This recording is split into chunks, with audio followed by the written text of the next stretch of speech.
बिहार में जमीन से जुड़े विवाद सिर्फ कागज और खसरा खतियान का मामला नहीं, बल्कि आम लोगों की जिंदगी की सबसे बड़ी चिंता है। अक्सर यही विवाद रिश्तों को तोड़ते हैं, हिंसा को जन्म देते हैं और बरसों तक अदालतों और थानों में उलझे रहते हैं। लेकिन अब इस समस्या के समाधान के लिए बिहार सरकार ने एक बड़ी पहल की है। नमस्कार, आप देख रहे हैं बेजोड़ बिहार और मैं हूँ ऋचा। आपको बता दें कि राजस्व एवं भूमि सुधार विभाग ने भू विवादों के त्वरित निपटारे के लिए नई व्यवस्था लागू कर दी है।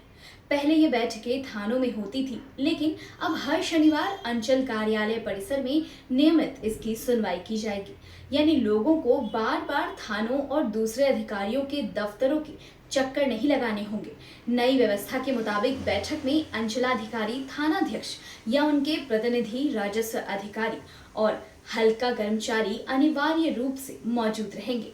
आपको बता दें कि अगर किसी मामले में स्थल निरीक्षण की जरूरत होगी तो सीओ और थानाध्यक्ष संयुक्त रूप से जाकर इसकी रिपोर्ट देंगे। यही नहीं, जनता दरबार में आने वाले आवेदन को भी अब सीधे अंचल स्तर की बैठक में भेज दिया जाएगा।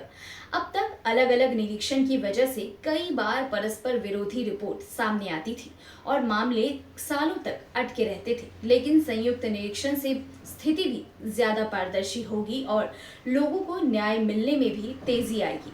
फिलहाल ये स्थिति है कि बेला और मिठनपुरा थाना क्षेत्र में 10 मामले लंबित हैं। करजा अंचल ने 203 मामलों का 100% निपटारा करके सबसे बेहतर प्रदर्शन किया है।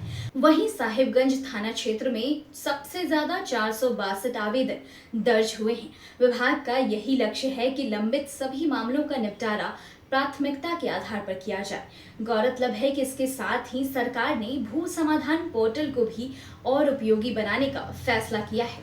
आम लोग खुद से आवेदन अपलोड कर सके, आवेदन की स्थिति देख सके और हर जानकारी ऑनलाइन पा सके। इसके लिए पोर्टल को और भी ज्यादा अपग्रेड किया जा रहा है। एनआईसी के स्तर से इसका प्रस्ताव तैयार हो चुका है और राजस्व विभाग की सहमति के बाद इसे लागू भी कर दिया जाएगा। जैसा कि जमीनी विवाद को लेकर अक्सर शांति भंग होने की आशंका बनी रहती है।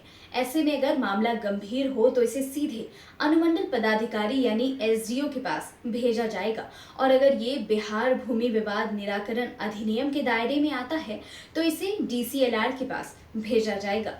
अपर मुख्य सचिव दीपक कुमार ने सभी जिलों के समाहर्ताओं को निर्देश दिया है कि इस व्यवस्था का पालन सख्ती से कराया जाए। साथ ही इन बैठकों की लगातार मॉनिटरिंग भी की जाएगी। लोगों की उम्मीदें इससे काफी ज्यादा बढ़ गई हैं।